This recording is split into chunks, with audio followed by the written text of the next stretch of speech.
Olá, olá, boa noite a todos. Sejam bem-vindos.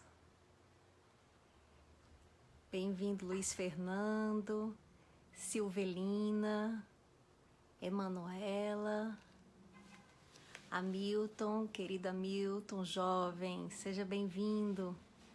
Rafael, boa noite. Giselda, Nasa, sempre presente, bem-vinda.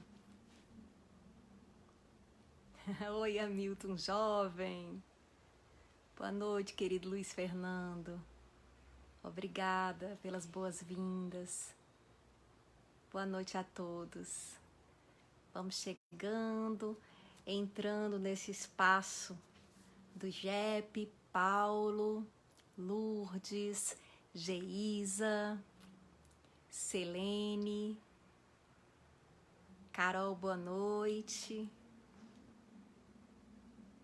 Vamos chegando, nos assentando aqui nesse espaço diferenciado. Boa noite, Verônica, Carmen Barroso,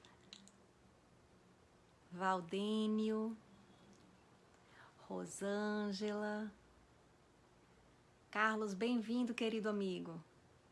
Rodrigo, Nicélia, e assim vamos todos chegando. Kailine, chegando para mais uma live do Evangelho do Grupo Espírita Paulo e Estevão, dando continuidade às atividades do ATE, do JEP. Oi, Olivéria, bem-vinda, Thelma. Continuando as atividades do ATE do JEP. Dia especial para todos nós, isso, Carlos. E hoje, Ana Carla, bem-vinda, nós vamos dedicar nessa live ao nosso querido irmão, o Seu Almeida. Seu Almeida desencarnou essa madrugada. Almeida foi presidente do JEP, era conselheiro do JEP, um grande trabalhador, pessoa entusiasmada pela casa e que hoje retornou à pátria espiritual. Então, nós aqui estamos desejando uma boa viagem de retorno para esse irmão, que lá no mundo espiritual ele seja acolhido, recebido pelos espíritos benfeitores, trabalhadores da casa, seus familiares, fazendo uma passagem harmônica, uma boa passagem. E que os seus familiares que aqui ficam estejam confortados, sobretudo se conheceram a luz da doutrina espírita, nós sabemos que eles sabem que a morte não existe. Existe sim o fim de uma etapa da vida, mas começa-se outra. Na verdade, retoma-se outra, a vida verdadeira, que é a vida espiritual. Querida Suzana Nocrato, Sandra, Keila Cacau, Adriane Ribeiro, Rociane, olá. Tem algumas pessoas que eu já estou reconhecendo aqui pelos nomes, que estão sempre presentes. Jussi Almeida, Tia Verinha, boa noite. Luiz Escafa, boa noite. Enivaldo, querido Enivaldo, bem-vindo. E vamos aqui, começando com alguns avisos.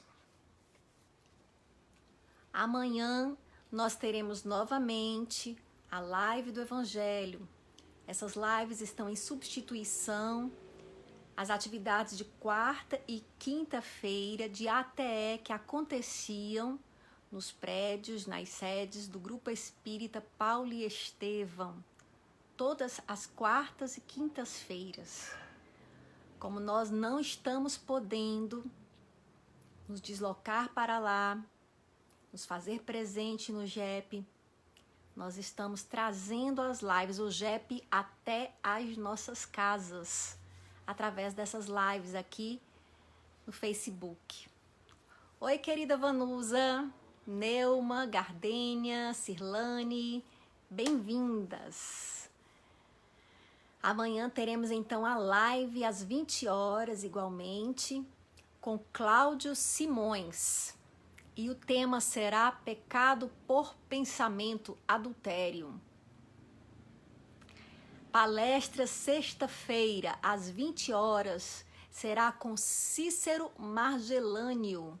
Tema, prece, remédio da alma. E avisamos também que o JEP está recebendo suas doações para a manutenção de suas sedes no site www.jep.org.br, no menu Doações. Aí vocês vão lá e, se quiserem, façam sua contribuição para o JEP. Oi, Aline, boa noite. Eu sei, Vanusa, estou te vendo aqui. Vanusa Ferreira, bem-vinda, boa noite. Socorro Costa, Cleide Cândido. Às vezes eu dou uma olhada aqui, vou vendo quem vai chegando. Se alguém eu não falei o nome, foi porque eu estava fazendo um anúncio, algo na hora em que chegou. Charles, querido Charles, bem-vindo. E repetimos para quem chegou agora, que desencarnou o nosso querido irmão Almeida, que foi presidente da casa durante muitos anos, que continuava sendo um trabalhador da casa, conselheiro. Ele se foi essa madrugada e nós aqui vamos fazer aquela mentalização por ele, para que a sua passagem seja o mais harmônica possível. Que ele esteja retornando para o mundo espiritual em paz, em bênçãos. Querido seu Almeida.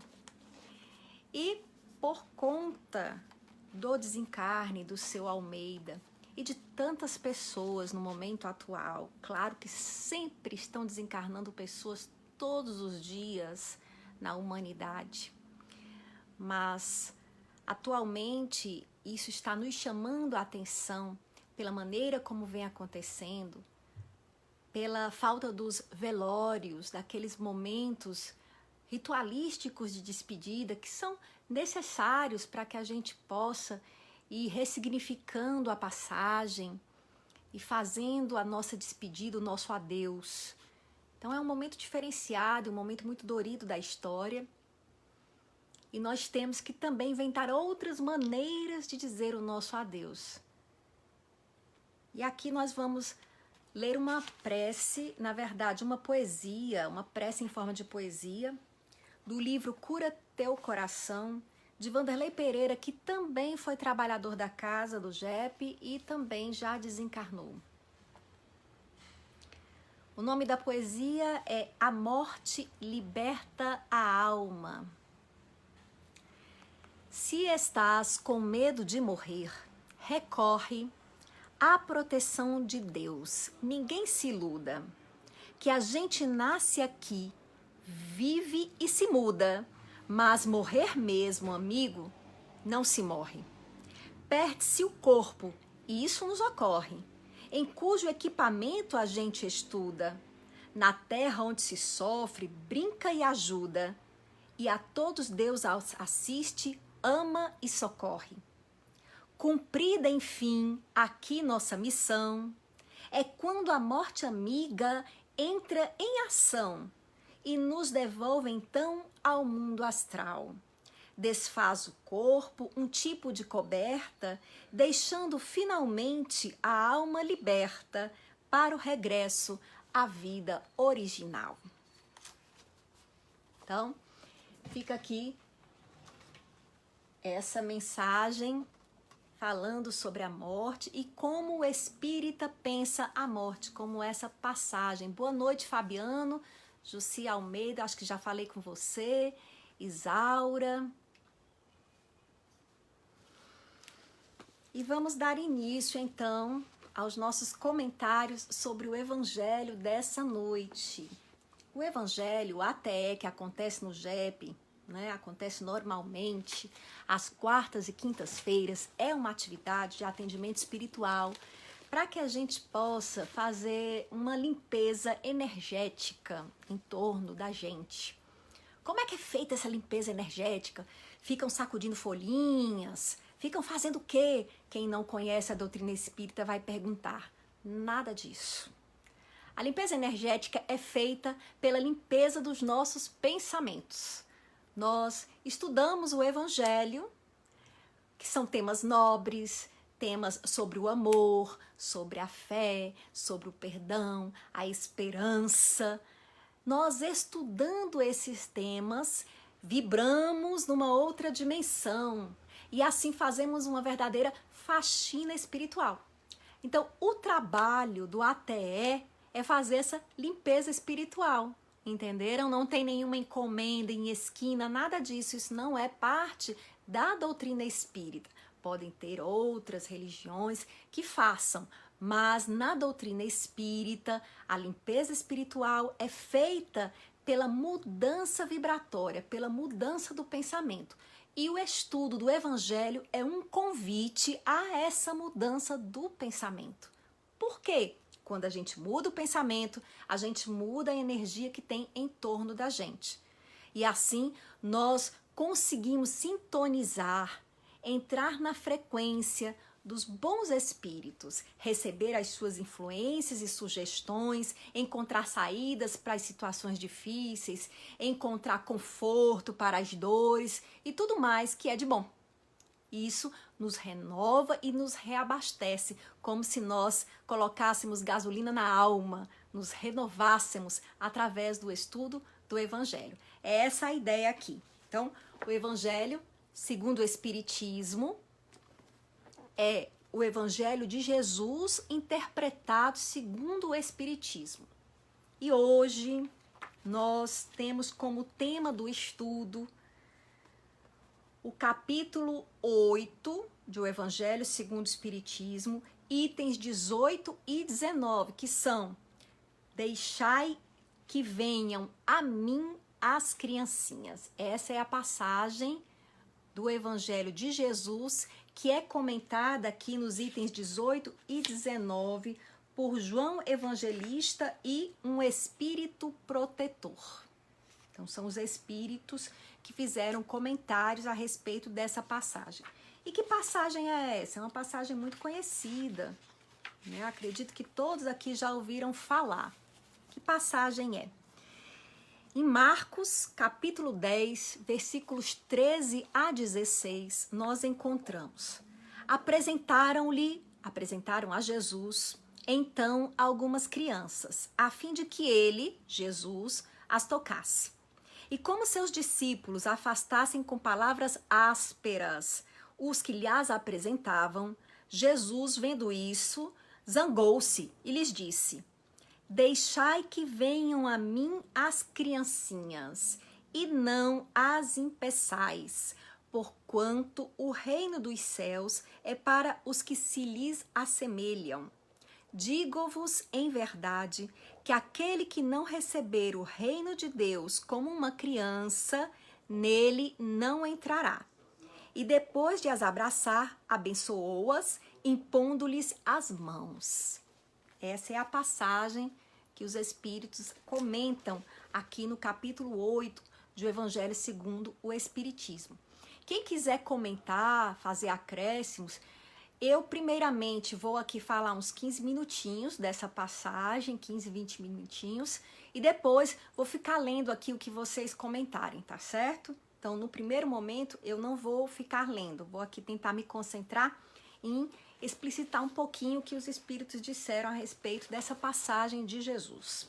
Então, o que é que nós temos? O que nós temos, eu falei até na semana passada, mais uma vez, Jesus aproveitando-se de uma situação corriqueira, de uma situação do dia a dia, para ensinar na sua sabedoria através de um símbolo. E esse símbolo, no caso, é a criança. Então, Jesus diz: deixai que venham a mim as criancinhas. Aqui no Evangelho segundo o Espiritismo, nós temos a interpretação dos espíritos. E eles vão dizendo que com essa afirmativa, Jesus estava dizendo que recebia todas aquelas pessoas que estão fragilizadas. E essas pessoas seriam consoladas por ele, por sua doutrina, que é uma doutrina de esperança e de alegria. E aqui a gente frisa, coloca em negrito essa palavra alegria. A doutrina de Jesus não é uma doutrina de tristeza, não é uma doutrina para nos fazer sofrer, para nos fazer sentir culpa, remorso. A doutrina de Jesus é uma doutrina de alegria. Ela nos oferece esperança. Nós é que teimamos em querer transformar os ensinos do Evangelho em algo pesado, em um fardo pesado, quando Jesus disse que o seu Evangelho era um fardo leve. E a culpa é uma das coisas que eu vejo mais presentes naqueles que se dizem cristãos, quando na verdade Jesus não foi um disseminador da culpa, mas do perdão. Tanto que em várias passagens ele se fez acompanhar por pessoas tidas na época como pessoas de má vida. A mulher pecadora, o cobrador de impostos, estavam lá seguindo Jesus. Ele os recebia igualmente entre os seus seguidores, mostrando com isso que o seu amor não fazia restrição de pessoas. Então, a doutrina de Jesus não é uma doutrina que vai nos colocar culpa, é uma doutrina de libertação e de bem-aventurança. E aí a gente tem já a criança. A criança, ela é um símbolo aqui nessa passagem de Jesus. Um símbolo da alegria, um símbolo da pureza. Nós temos uma simbologia na criança. Quando nós sonhamos com a criança, o sonho é nosso e ele traz uma simbologia. A criança, ela é uma imagem arquetípica da pureza, do começo, da proximidade com a mãe no ventre, da proximidade com Deus, da unidade com Deus. Porque a criança, ela vem do ventre da mãe, onde ela está em unidade com a mãe. Então, Deus é mãe e pai. E a criança é aquele ser que está mais próximo por sua inocência, por sua simplicidade desse momento original. Esse é um dos símbolos possíveis da criança. Nós chamamos a criança divina. Mas existe também uma outra simbologia, que é o quê? A criança ferida. A criança ferida é o outro aspecto da criança, que é o quê? A imaturidade, a dor, a humilhação. Como assim, Caroline? Ao longo da história, se humilha muito as crianças, se despreza, se conversa e ignora-se a presença das crianças. Quando ela fala, ninguém presta atenção, ninguém leva a sério. Muitas vezes se fala dela com ela presente, como se ela não estivesse ali. E aí nós temos uma representação da criança como o ser diminuído, humilhado e não humilde. Aí é a criança ferida. Para essa criança, Jesus oferece o conforto de um colo, de um abraço, de uma mão colocada como bênção sobre a cabeça. E essa criança existe em todos nós. Não sei se vocês já se prestaram muitas vezes atenção e se perceberam com um comportamento até infantil. Se a gente prestar mais atenção, a gente vai ver que várias vezes ao longo do dia nós nos comportamos de uma maneira infantil. Como se nós fôssemos crianças, nós ficamos ressentidos, magoados, nós queremos que olhem para a gente, nós queremos chamar a atenção, nós queremos conforto a qualquer preço, nós queremos tudo isso. Essa é a nossa criança ferida. Por que a gente diz ferida? Porque ao longo do nosso processo de desenvolvimento, não necessariamente existem traumas. Não é que sejam traumas. O próprio processo de educação, às vezes, as circunstâncias de vida do nosso desenvolvimento vão gerando determinadas crenças basilares que não são verdadeiras. Tipo, eu não tenho valor, ou eu só tenho valor se eu me comportar assim. Nós vamos desenvolvendo essas crenças negativas, basilares, que é a condição para sermos amados, o comportamento tem que ser assim ou assado, nós não temos valor. Quando na infância nós interpretamos, ou até mesmo os nossos pais usaram de palavras duras para nos chamar a atenção, e na criança isso ficou compreendido como uma ameaça de abandono. Então, a gente foi se sentindo ameaçado de ser abandonado se a gente não se comportasse do jeitinho que a mamãe queria. E isso fez com que nós começássemos a querer agradá-la sempre. E nós vamos nos distanciando de quem nós realmente somos e nos transformando naquilo que nós achamos que os outros querem que a gente seja. E é assim que nós esquecemos quem nós somos. Quando nós esquecemos quem nós somos, nós nos sentimos vazios. Vem aquele sentimento de vazio na vida adulta, de uma tristeza inexplicável, porque nós não estamos em conexão conosco mesmos. Daí a necessidade do processo de autoconhecimento, de entrarmos em contato conosco, de procurarmos quem nós somos, o que nós desejamos. E a parte mais difícil do autoconhecimento é entrar em contato com aqueles sentimentos, com aquelas emoções e pensamentos que são tidos como maus. A gente reconhecer o nosso egoísmo, a gente reconhecer a nossa raiva, a gente reconhecer a nossa mágoa, tudo isso é muito difícil e exige o quê? Coragem, para que a gente reconheça esses aspectos de nós mesmos e possamos dar colo a essa criança que existe na gente. Então a gente vai dizer, nossa, isso são coisas normais. Não é que a gente vai sair por aí esmurrando aqueles de quem nós temos mágoa, mas nós vamos reconhecer que existe essa mágoa. E vamos dizer, é normal você sentir mágoa. Isso é humano. Mas não é legal você ficar guardando ela. Vamos tentar transformar isso olhando para o que essa experiência que te fez ficar magoado trouxe de positivo para você. Ave Maria, Caroline, não trouxe nada. Trouxe. Sempre, toda experiência que nós atravessamos traz alguma coisa de positivo para a gente.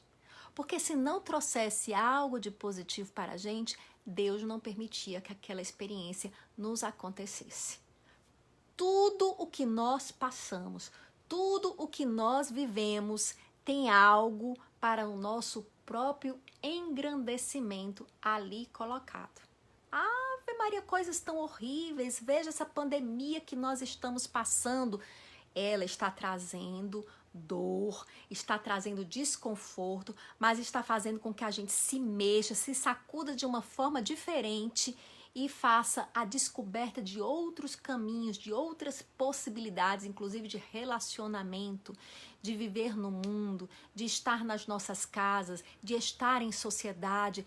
Ensinamentos, lições vêm. As perdas, as dores, as doenças, os medos, os abandonos, tudo isso traz para a gente também algum aprendizado. E é por isso que nos acontece. Então nós temos que acolher a nossa parte que chora, dizendo, realmente há motivos para chorar nisso que está me acontecendo. Eu acolho, eu não me condeno porque eu sinto dor, porque eu sinto mágoa, porque eu sinto raiva. Eu entendo que eu sinto tudo isso porque sou gente. Mas, como se eu pegasse uma criança, eu passo a mão em mim, na minha própria cabeça e digo, mas isso vai passar, Caroline. Mas veja o que você está conquistando com isso. Veja que força você está ganhando com isso. E o que você vai fazer com essa sua força? Eu vou me vingar. Para quê? Que resultado bom isso vai trazer? Você pode usar essa força de uma outra maneira. Você pode fazer diferente do que essa pessoa fez com você. E assim eu me ofereço colo, eu me amo e eu trago para mim esse consolo, essa bem-aventurança que Jesus nos promete a partir do abraçar do seu evangelho. Quando nós abraçamos o evangelho de Jesus, nós passamos a olhar o mundo de uma forma diferente.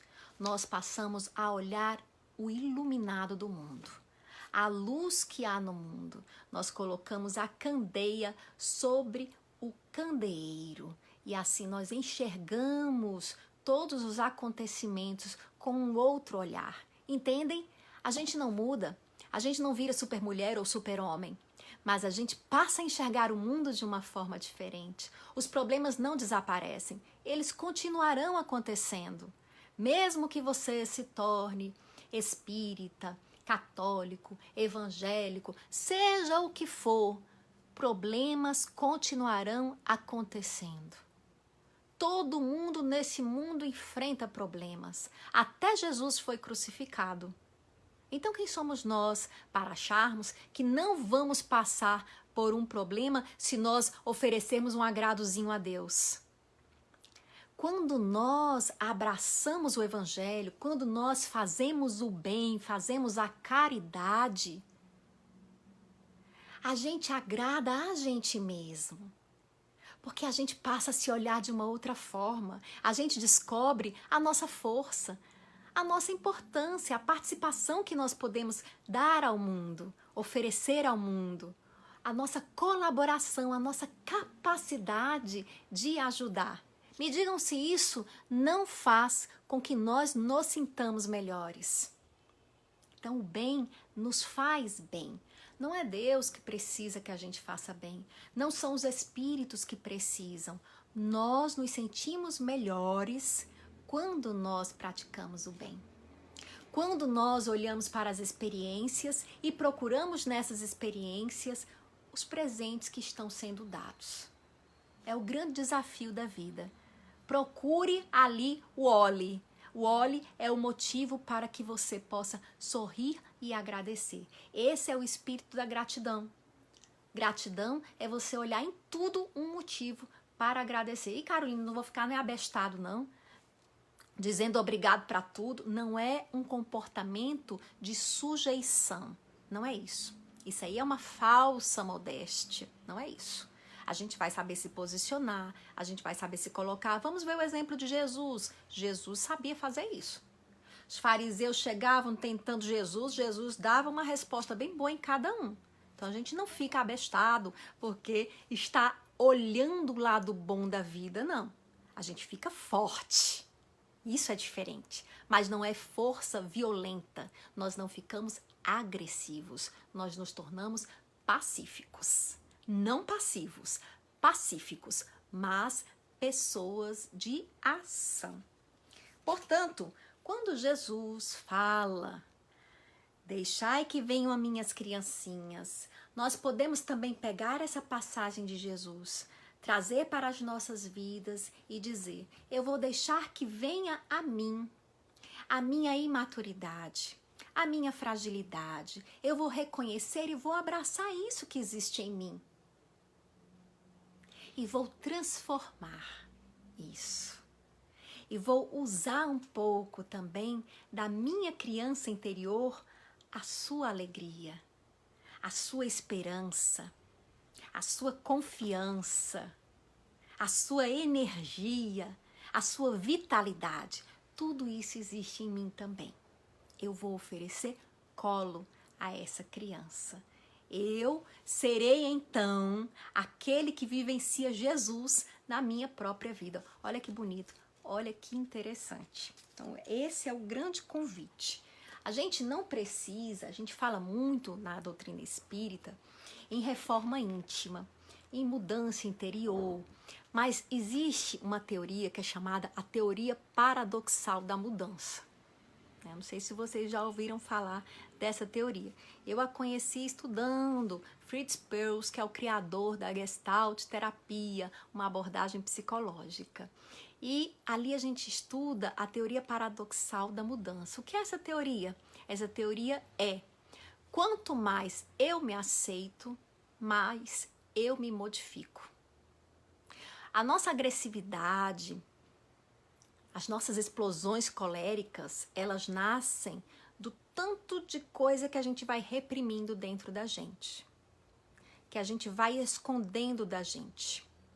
Então, nós escondemos dentro da gente os aspectos que nós achamos que não serão aceitos de nós mesmos, e eles ficam lá dentro sem nenhum controle, porque a gente perde a consciência deles. A gente joga para o inconsciente. Em determinadas situações das nossas vidas, esses aspectos emergem. Pá! E eu tenho uma explosão. Aí, se eu for um espírita que gosta de praticar o auto-engano, eu vou dizer que foi um obsessor que se aproveitou de mim e me fez explodir. Um obsessor não lhe fará expressar nada que não exista em você mesmo. Digamos que seja uma auto-obsessão. Aqueles conteúdos reprimidos, guardados na sombra, quando emergem, vêm de forma destrutiva. É muito melhor eu viver conhecendo-os, sabendo que eles estão ali, negociando com eles, porque nada se perde, tudo se transforma. Então, esses conteúdos, eles podem ser transformados, eles não são desfeitos.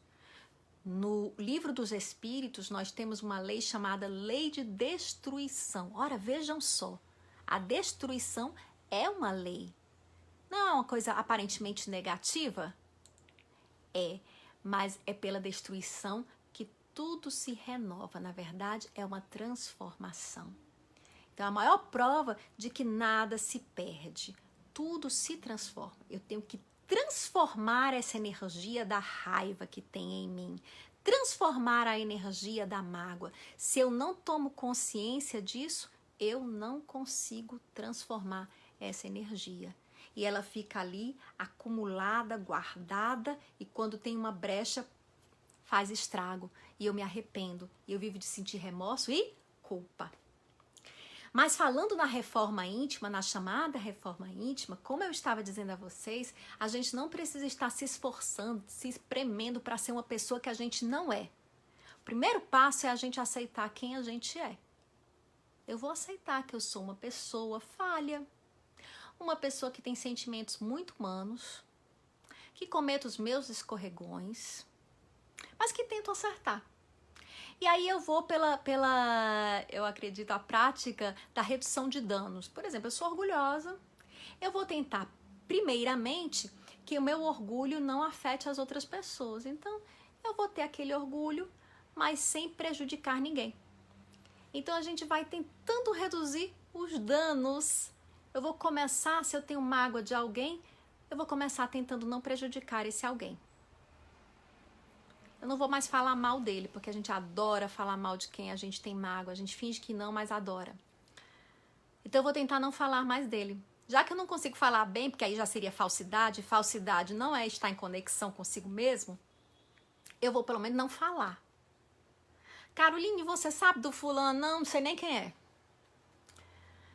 Não quero falar do fulano, não. Pronto.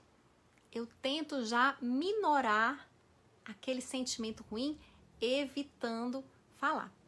Então, a gente, na verdade, está num processo de autoaceitação. Por quê? Ora, porque nós somos espíritos fadados ao crescimento, ao aperfeiçoamento. Se eu parasse de ficar tentando ser outra pessoa e me aceitasse como eu sou, aí é o paradoxo da mudança. O que ia acontecer? Naturalmente, eu iria amadurecer da melhor maneira. Coloque uma planta num terreno bom, livre de obstáculos, ela vai crescer linda, do jeito ideal.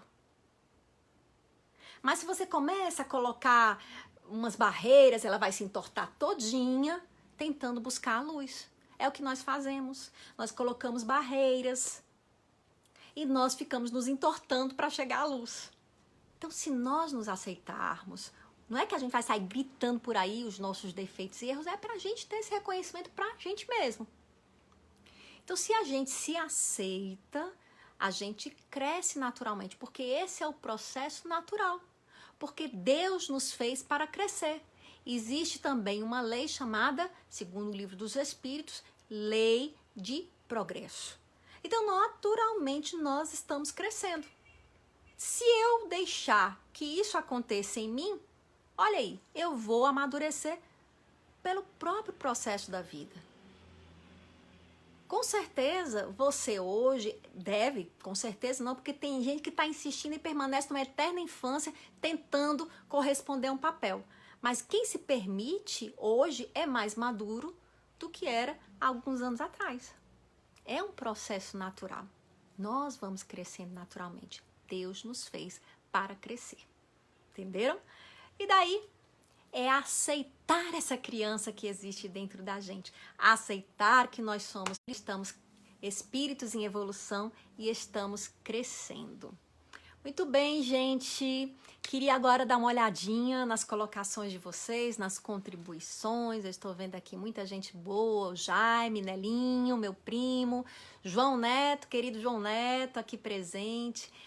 João Neto diz que ouviu uma vez, aceita que fica leve. Exatamente, João Neto.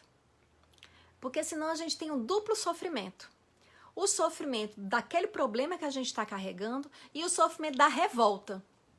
Então, já que não dá para se livrar de uma vez do problema, pelo menos da revolta a gente vai se revoltando. Tá aqui, vou fazer o quê? Se eu adoeci, eu já adoeci.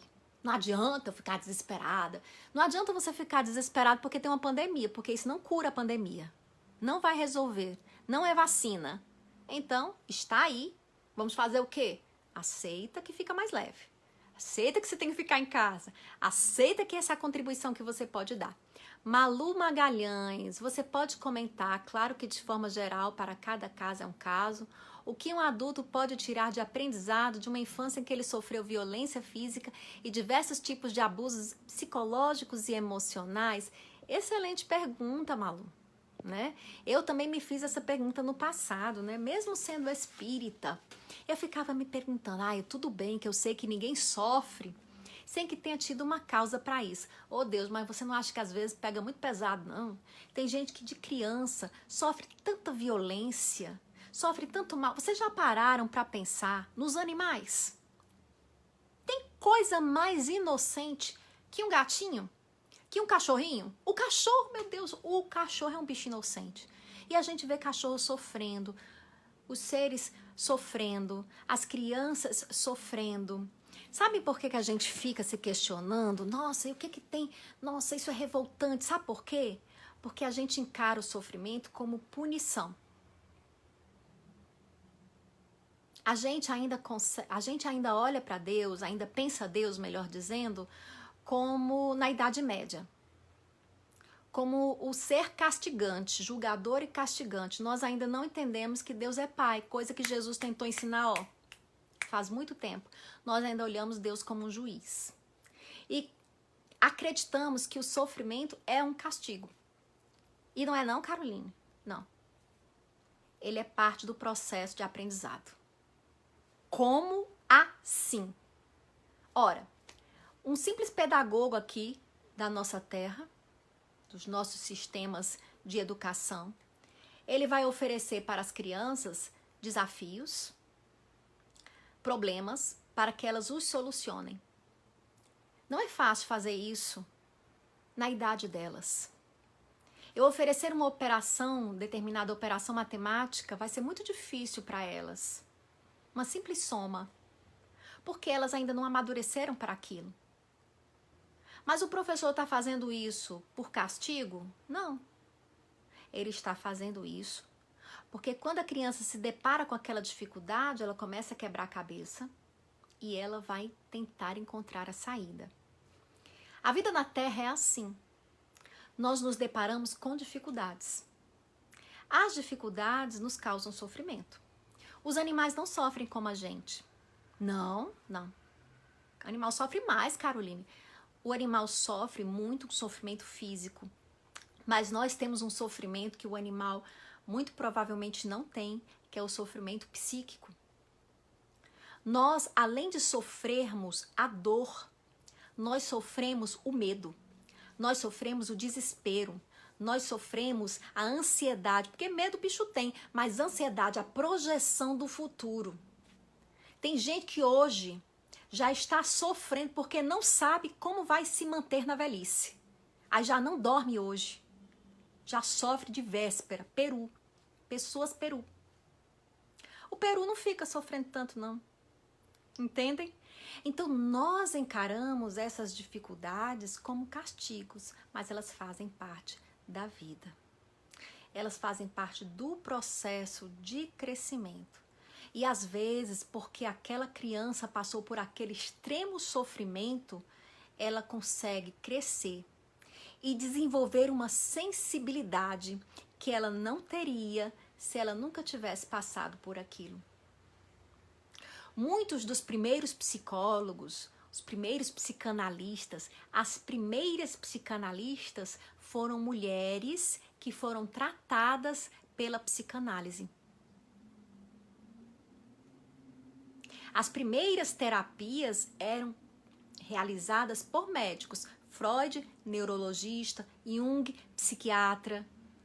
As suas pacientes, eu boto no feminino porque a maioria eram mulheres, que passaram por aquele processo de dor, se tornaram depois também terapeutas e tiraram a psicologia, a psicoterapia das mãos exclusivas da medicina e formou-se uma nova ciência, a psicologia moderna. E hoje nós temos as faculdades de psicologia e os profissionais psicólogos que não precisam ter feito medicina. Entendem? Então, daquela dor nasce um grande desenvolvimento. Aquelas mulheres que muitas foram abusadas, né, reprimidas, elas fizeram uma grande transformação e ofereceram para a humanidade o fruto de sua transformação. É só a gente olhar um pouquinho a história. Então, nós veremos que esses sofrimentos, Jesus diz assim, é preciso que os escândalos venham, mas ai daquele por quem vêm os escândalos. Então, esses processos doridos fazem parte do nosso processo de aprendizado.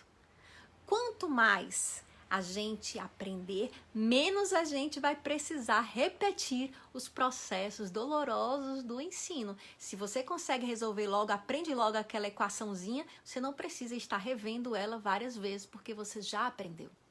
É assim a vida. E quando você a rever, não é mais causadora de sofrimento. Olha que interessante. Assim é a vida. A Kátia pergunta... Eu gostaria de saber por que eu vivo muito o passado. Eu acho que ela vive muito o passado e ele a faz sofrer muito.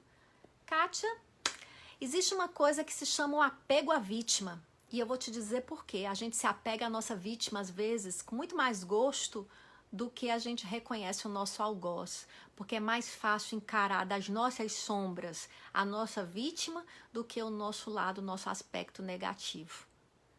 Não fica mais apegado ao passado, porque você não conseguiu ressignificá-lo ainda. Veja logo as lições que você aprendeu desse passado, ao invés de ficar apegado à vítima.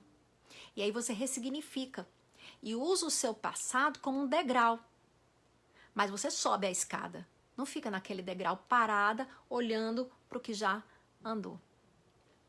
Giovana, por causa desses abusos familiares psicológicos, a pessoa cresce achando que é um nada e desiste da vida.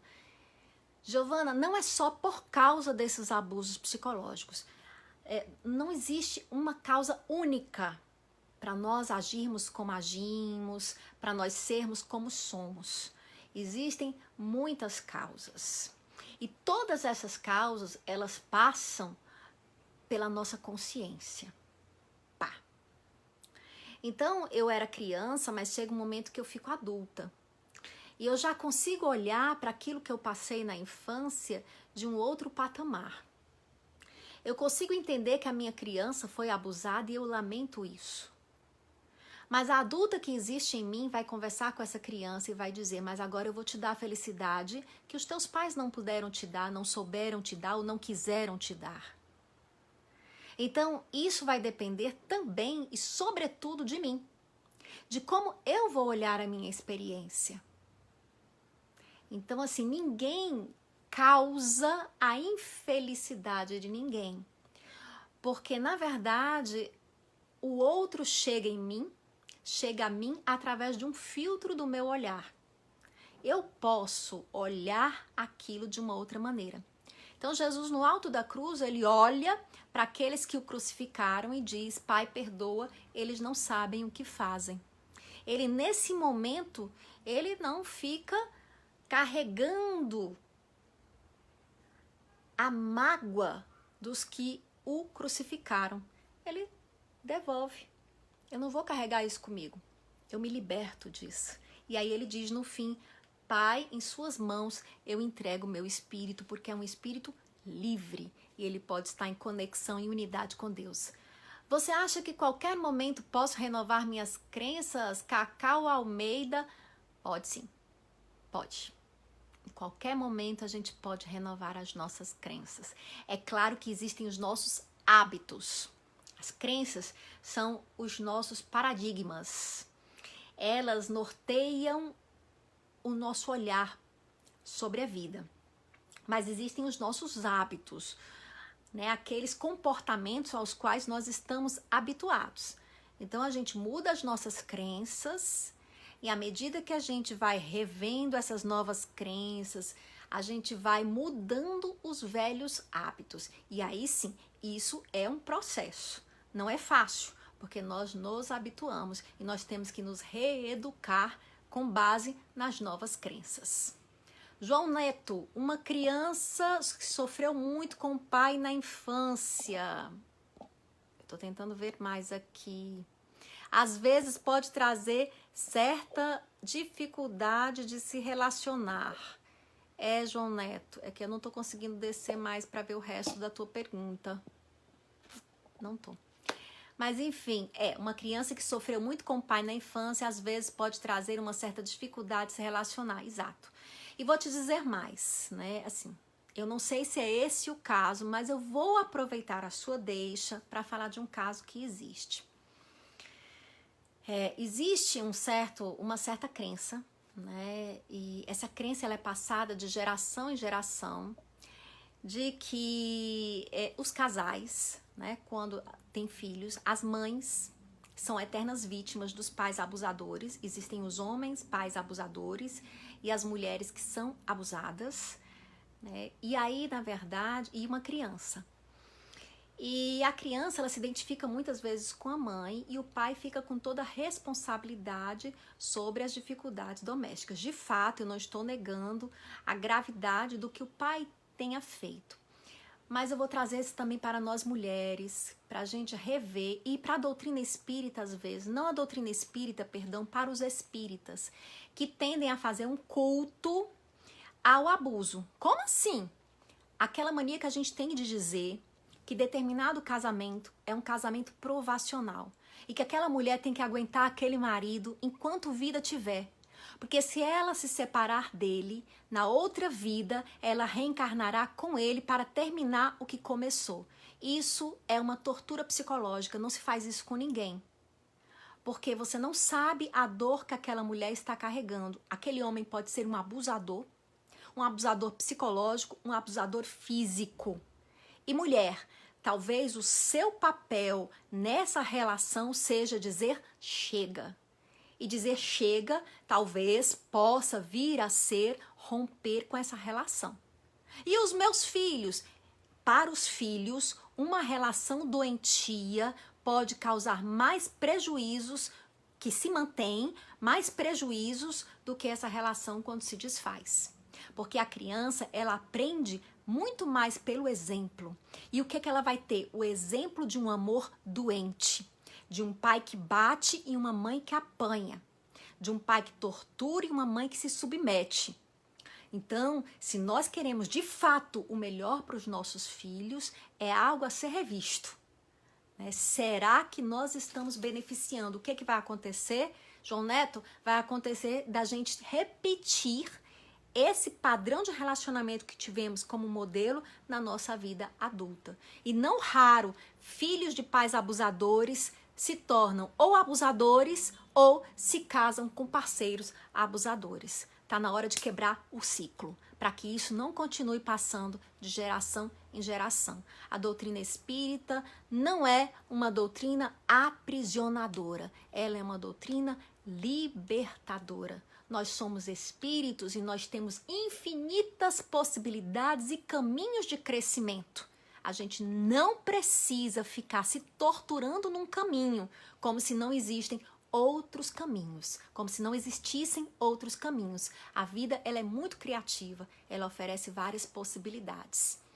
Cristina dizendo, eu vivi isso na minha infância, até hoje tenho traumas. Eu sei, Cristina, é realmente traumático e mexe com a nossa capacidade de nos relacionar. É preciso a gente olhar e cuidar dessas feridas para que a gente possa fazer o nosso percurso de uma outra forma, de uma forma bem mais saudável. Nicele, obrigada. Silvia, Ana Paula, Jaqueline está aqui assistindo. Cleomar, obrigada, gente. Obrigada a todos. Né? Rociane, querida Rociane.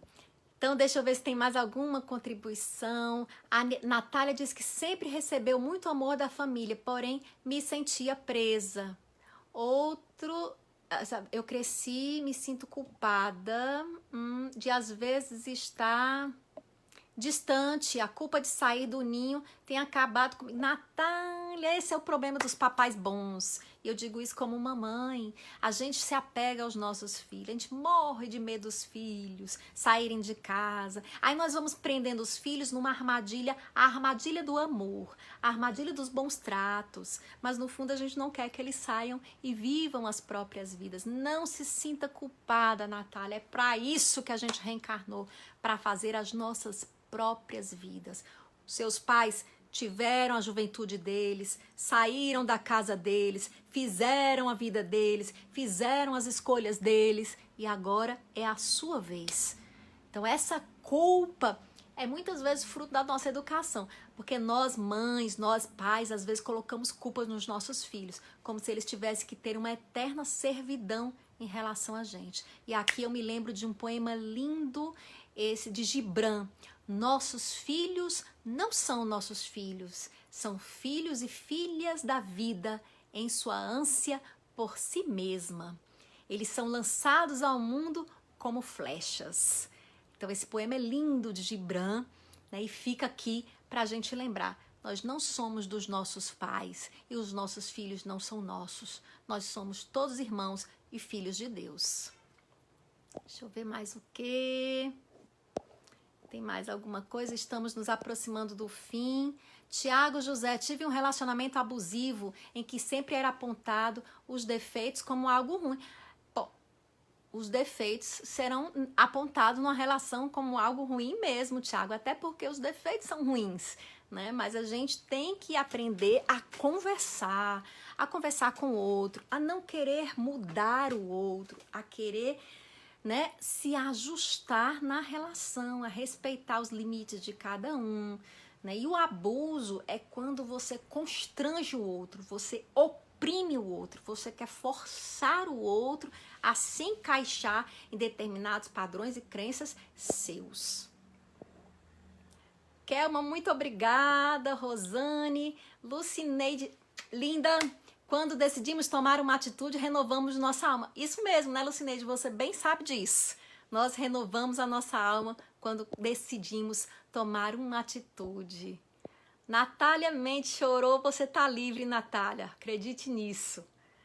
Né? A Kelma diz que as minhas palavras fazem sentir que ela é uma pessoa normal. Graças a Deus, calma, você é, Kelma, por ter coragem de escolher ser feliz, viver bem e pensar em mim. Exatamente, e que seja assim sempre, porque você é filha de Deus, é um instrumento de Deus no mundo, isso os espíritos nos explicam. Mônica, cresci num ambiente abusivo psicologicamente. Como não passar isso para os nossos filhos? Muito bom, Mônica, quando a gente se trata. Né? Quando a gente cresceu num ambiente abusivo, nós tivemos um modelo abusiva e nós tendemos a transferir para os nossos filhos, às vezes, as nossas expectativas de uma relação parental, de uma relação pai-filho. Então, nós vamos cobrando dos nossos filhos que eles tenham as reações que nós gostaríamos, né, assim, de ter se os nossos pais fossem como a gente. A gente, às vezes, diz, eu vou ser para o meu filho aquilo que minha mãe não foi para mim. Mas, detalhe, o seu filho não é você. Então, ele não tem expectativas, as suas expectativas, essas são suas. Então, você não vai realizar o seu sonho de infância no seu filho. E aí, Caroline, aí é a dura realidade. Você não vai realizar esse sonho de infância nessa encarnação. Você vai ter que aprender as lições e entender que a sua família é uma outra família. E aí você vai identificar se você não está revivendo a sua criança e cobrando dos seus filhos a sua vida não vivida. E aí você procura a terapia, você procura o autoconhecimento, você medita, você usa os recursos que tem muitos na vida, nas sociedades, para tentar curar essa criança ferida que existe dentro de você. Gente, está chegando aqui a nossa hora. Muito obrigada a todos, porque eu acho que a live vai cair se a gente passar da hora. Muito obrigada a todos vocês pela presença, pela contribuição, pelas perguntas, pelas palavras. E nós vamos continuar aqui. Karine pede um livro que faça uma abordagem sobre como cuidar da criança interior. Karine, tem um livro muito bom que se chama De Volta ao Lar.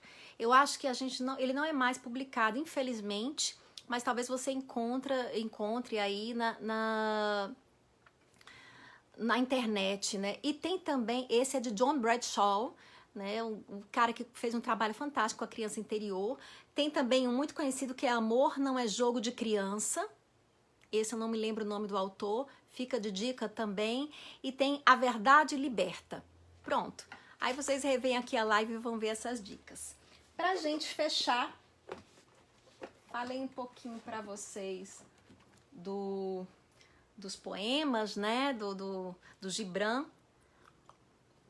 Eu vou trazer aqui um textinho pequenininho de um grande poeta, Rabindranath Tagore, indiano. E Tagore tem um lindo poema que eu vou dividir como prece aqui pra gente encerrar. É uma oração a Deus. E vejam que linda oração. Não me permita orar para me abrigar de perigos, mas para encará-los destemidamente. Não me permita rogar para aliviar a minha dor, mas para o coração dominá-la.